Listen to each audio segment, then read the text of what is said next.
Empezaban eso, a despuntar grupos como Xacarandaina, con bailes recollidos e tal, e os grupos aí como Xiradela, do no que estaba eu, intentábamos facer o mismo. Entonces empezamos aí xa a facer algunha recollida, montabas un baile de pandeireta, que ninguén bailaba cousas de pandeireta cantadas, era todo gaita naquelas épocas.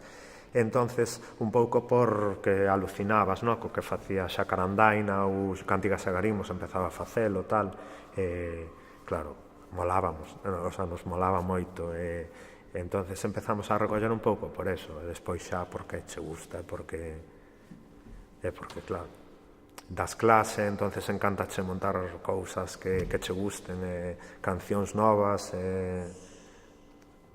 non sei, todos os grupos bailaban o mismo antes, eu penso que debería de haber un arquivo de todos, pero claro, eu si miro para o meu ombligo, pois eu empecé a recoller aí con 14 anos, creo.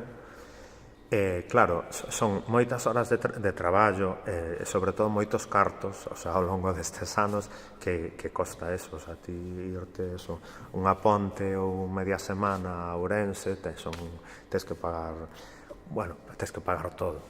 Desde o coche, desde bueno, unha cámara de vídeo, tes que pagar os cassettes, tienes que pagar todo. A min, eso non me pagou ninguén.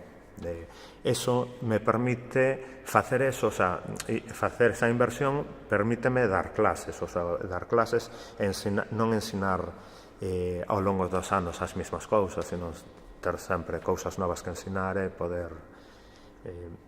Claro, é moi bonito atopar a unha señora, gravarlle todo eso, e, bueno, chupamos pelos de punta e tal, pero despois é traballo e tempo libre que non tes, sabes?